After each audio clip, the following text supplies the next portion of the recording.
विद्यार्थियों नमस्कार। मैं नरेंद्र कुमार गुप्ता एक नई वीडियो के साथ। देखिए, अपन ने प्रश्नावली 1 और प्रश्नावली 2 के लगभग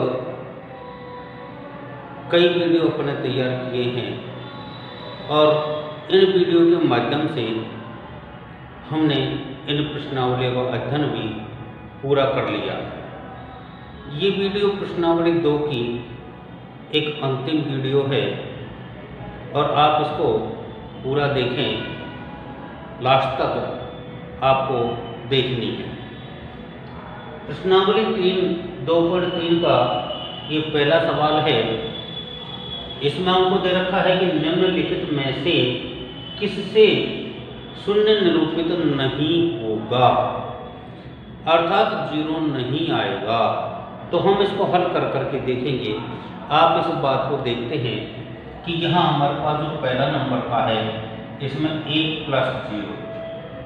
जब हम 1 में 0 जोड़ते हैं तो यहाँ पर हमारे पास में 1 प्राप्त होता है। तो यहाँ लिख देंगे, अतः यहाँ शून्य निरूपित नहीं होगा। आ गई बात समझ में? क्योंकि यहाँ पर हमको 1 प्राप्त हो गया, इसलिए ये 0 नहीं है। नंबर 2 हमारे पास है, इसमें कहता है कि 0 × 0। जब 0 से किसी भी संख्या को गुणा किया जाता है तो वहाँ शून्य प्राप्त होता है। अगला क्वेश्चन है नंबर 3 वाला। ये कह रहा है कि 0 में 2 का भाग दीजिए।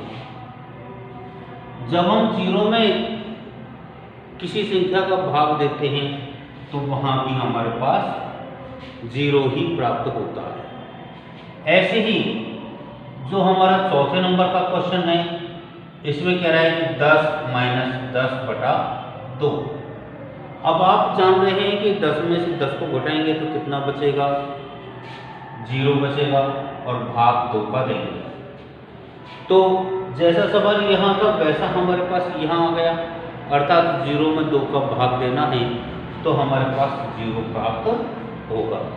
अब आपने देखा है कि ये कह रहा है कि किससे शून्य निरूपित नहीं होगा।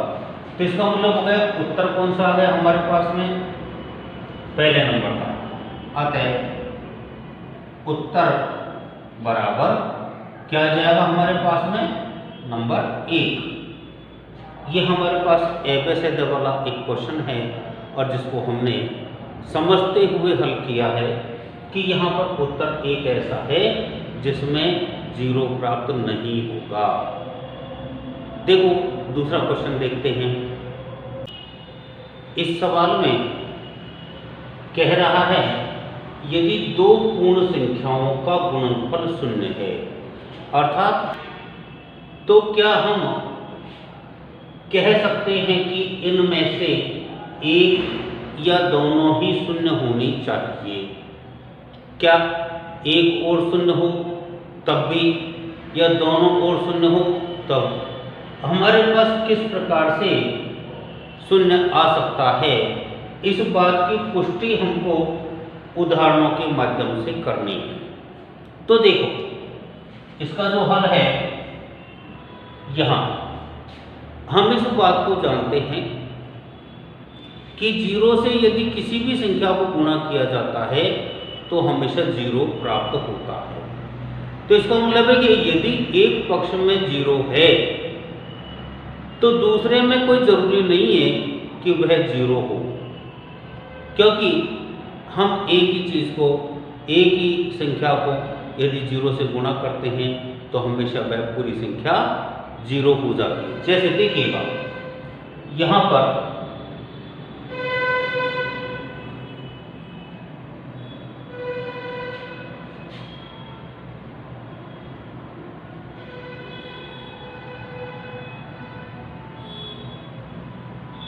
यहाँ उदाहरण नंबर 1, यदि हम 5 × 0 करते हैं तो हमारे पास में 0 प्राप्त होता है, एक पक्ष में 0 है। दूसरा उदाहरण हम देख रहे हैं कि यदि हम 0 इंटू 0 करते हैं तो भी 0 प्राप्त होता है, दोनों पक्षों में 0 है। तीसरा उदाहरण अगर हम 0 इंटू 8 करते हैं तो भी 0 है, एक पक्ष में 0। और देखिएगा हम बड़ी संख्या भी ले सकते हैं, अगर हम 0 इंटू 50 भी ले सकते हैं तो भी 0 आ जाएगा, और अगर हम 1000 इंटू 0 करेंगे तो भी हमारे पास 0 आ जाएगा। तो इसका मतलब है कि कोई ज़रूरी नहीं है कि दोनों पक्षों में 0 हो, अगर हमारा एक पक्ष में 0 है तो भी हमारा उत्तर 0 ही प्राप्त होगा। ऐसे हम इस सवाल की पुष्टि करते हैं। अब देखो सवाल नंबर 3। सवाल नंबर 3 में हमारे पास दिया गया है, यदि दो पूर्ण संख्याओं का गुणनफल 1 है तो क्या हम कह सकते हैं कि इनमें से एक या दोनों ओर 1 होना चाहिए। तो हम अपने उत्तर की पुष्टि के लिए कुछ उदाहरण हमको देने होंगे। तो देखो इसका जो हल है और उसके लिए हम उदाहरण देखते हैं। तो देखो नंबर 1, हम इस बात को जानते हैं कि 1 को यदि किसी भी संख्या से गुणा करते हैं तो जिस संख्या से गुणा करते हैं वही प्राप्त हो जाता है। जैसे अभी 5 इंटू 1 करेंगे तो हमारे पास कितना प्राप्त हो जाएगा, 5 प्राप्त हो जाएगा। ऐसे ही दूसरा क्वेश्चन, अगर हम 0 इंटू 1 करेंगे तो हमारे पास 0 प्राप्त हो जाएगा। तीसरा उदाहरण हमारे पास में अगर हम 7 इंटू 1 करेंगे तो 7, और अगर हम 1 इंटू 1 करेंगे तो हमें 1 प्राप्त होगा। तो इसका मतलब हो गया कि हम इन सभी उदाहरणों से एक निष्कर्ष ये निकाल पा रहे हैं कि यदि दोनों पक्षों में ही 1 हो तो हमारे पास गुणनफल 1 आएगा। तो यहाँ अतः दोनों पक्षों में 1 होने पर ही गुणनफल 1 प्राप्त होगा। आगे बात समझ में, यदि दोनों पक्षों में हमारे पास 1 है तो उनका गुणनफल भी हमको 1 ही प्राप्त होगा। ऐसे हम उदाहरणों के माध्यम से आसानी से हमारे सवाल को हल कर सकते हैं। देखिए अगला सवाल, प्रश्न संख्या 4 ये बताता है कि वितरण विधि से हल करो। अब हम वितरण विधि से जब सवाल हल करते हैं तो हमारे बहुत सरल होते हैं। पिछली जो वीडियो थी हमने वितरण विधि के माध्यम से कई सवालों को हल किया था। तो यहाँ पर भी हम देखते हैं नंबर 1 जो हमारा सवाल है 728 इंटू 101। तो कैसे करते हैं हम, देखिएगा 728 को यदि हम 100 प्लस 1, क्योंकि ये 101 है, 101 को हम 100 प्लस 1 भी लिख सकते हैं। अब हम इसको बांटेंगे, किस किस के साथ बांटेंगे, देखिएगा 728 इंटू 100 और 728 इंटू 1। अब आप देखेंगे इसको हम गुणा करेंगे तो 728 को जब 100 से गुणा करेंगे तो देखो 2 जीरो और 1 से इसको गुणा कर देंगे तो 728। ऐसे ही जब 1 से गुणा करेंगे तो 728। अब आप बताओ, जोड़ने में हमको कहीं कोई तकलीफ नहीं होगी, आसानी से हम इसको जोड़ सकते हैं। तो यहाँ पर 2 8 फिर 7 और 8 15 का 5 8 1, ये देखिए बहुत सीधा हमारा सवाल हो गया और हम आसानी से ऐसे वितरण विधि से हल करने पर हमारे सवाल बहुत ही ज़्यादा सरल होंगे। अगला क्वेश्चन देखो, यहाँ पर भी हमें क्या करना है, ये 5437 है, इसको हम 1000 प्लस 1 से गुणा करेंगे।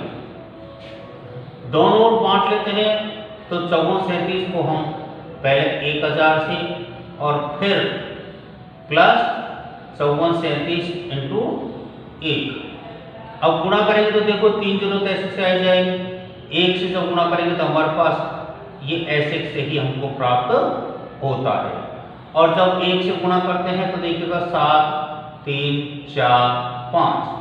अब हमको जोड़ना है तो 3 तो जीरो है तो इसलिए 437 तो हमारे पास ऐसे से आ गया।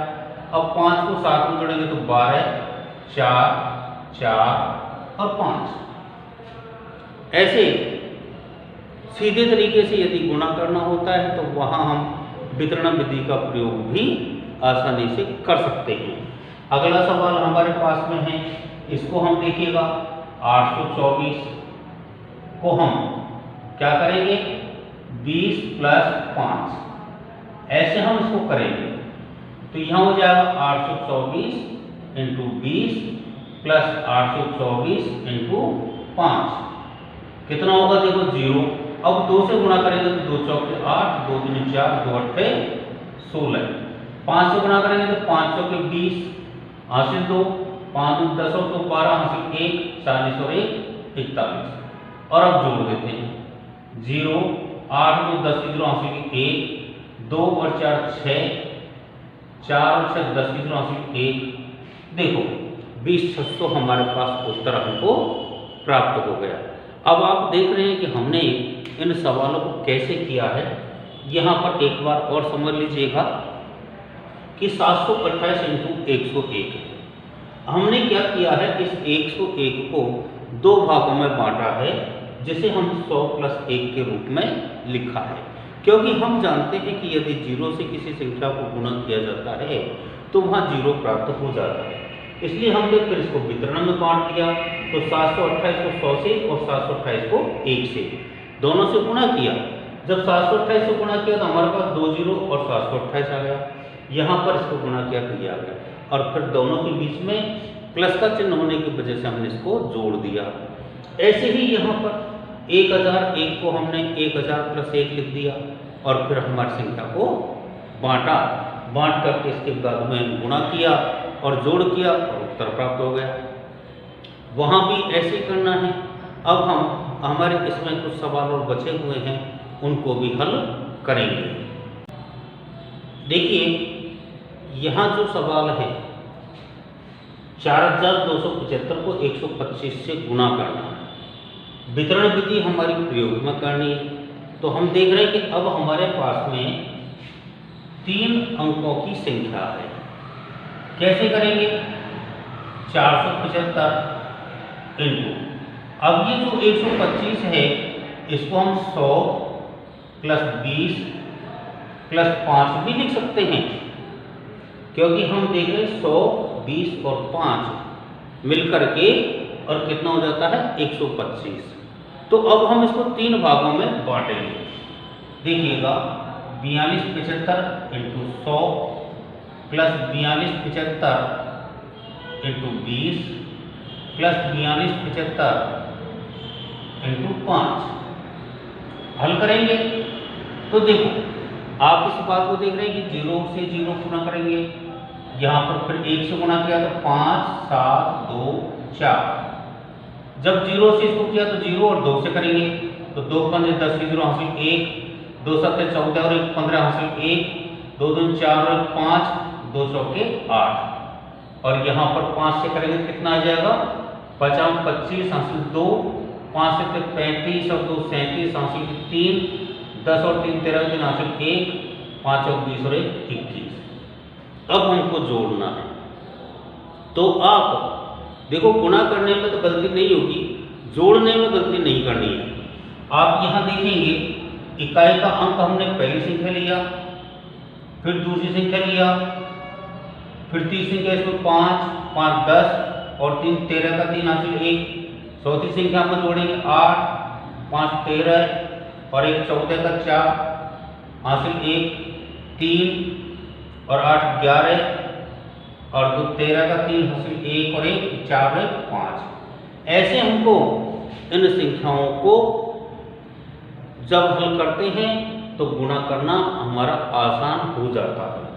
अगला जो हमारे पास सवाल है, इसको हम 504 गुणा 30 प्लस 5 भी कर सकते हैं, या 500 प्लस 4 करके 35 से गुणा भी कर सकते हैं।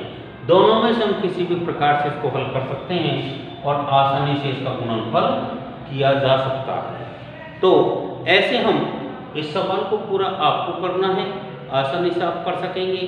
तो ऐसे हम सवालों को हल करते रहें और हमारी वीडियो को देखते रहें। लाइक और शेयर आप करते रहें तो आपको संकेत भी मिलते रहें।